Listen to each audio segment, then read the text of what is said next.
Sa tuwing sasapit ang February 14, marami sa atin ang may mga kadate at ang iba naman ay nagbibigay pa ng mga bulaklak, chocolates o kahit anumang regalo para mapasaya o mapaibig ang kanilang mga napupusuan. Sa araw kasi ito, ipinagdiriwang ang Valentine's Day. Ngunit saan nga ba nagmula ang ganitong paggunita? Sa video ito ay ating alamin ang tunay na kaganapan kung bakit nagsimulang ipinagdiriwang ang Valentine's Day. Noong February 14, taong 270 AD, si Valentin ay isang paring Romano at pinaniniwalaang hatulan ng kamatayan sa panahon ng pamumuno ni Claudius II. Ngunit bakit nga ba? Sa ilalim ng pamumuno ni Emperador Claudius, ang Rome ay nasangkot sa napakaraming madugong labanan.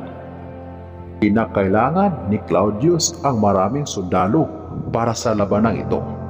Ngunit siya ay nahihirapan sa paghahanap ng mga sundalo dahil ang mga kalalakihan sa panahong ito ay masyadong malapit sa kanilang mga asawa at halos ayaw iwanan ang kanilang mga tahanan.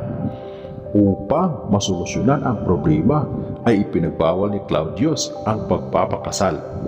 Napagtanto ni Valentin ang di makatwirang utos ng emperador, kaya siya ay sekretong nagpatuloy sa pagsagawa ng mga seremonya ng kasal. Di kalaunan ay nalaman ito ng emperador, kaya naman ipinag-utos nito na ipapatay si Valentin. Inaresto si Valentin at hinarap sa mga tauhan ng emperador at pinatawan ng parusa.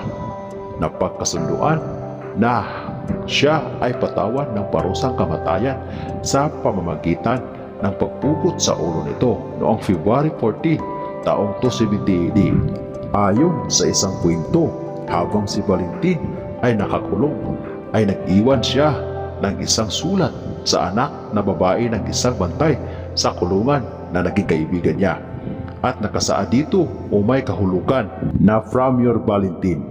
Kaya naman hanggang sa ngayon, nauuso ito lalo na sa mga kabataan dahil sa kagitingan na ipinapakita ni Valentin. Siya ay kinilala bilang isang santo pagkatapos ng kanyang kamatayan. Ayon sa Catholic Encyclopedia, mayroong 3 kinilala na Saint Valentin at lahat sila ay mga paring martir. Isa sa mga ito ay ang Roman priest at ang isa naman ito ay isang obispo mula sa bansang Italy. At ang isa naman ay isang pari mula sa Africa. Gayunpaman, kung bakit nga ba nadikit ang mga paring ito sa kwento ng pag-ibig? Ang February 14 kasi ay araw ng Feast of Lupercalia, isang pagaanong pagdiriwang o Festival of Love ng mga Vegans, kung saan nakasentro ang pagdiriwang na ito sa pamamagitan ng paglalagay ng pangalan ng mga dalaga sa isang maliit na kahon na siya namang binubunot ng mga kalalakihan.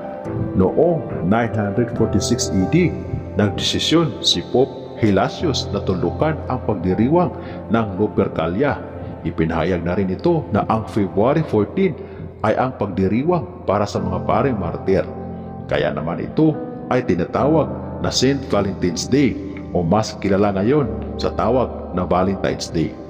Kung nagustuhan mo ang video ito ay huwag kalimutang mag-like, comment at share at pakipindot na rin ang ating notification bell para lagi kang updated sa ating mga panibagong uploads.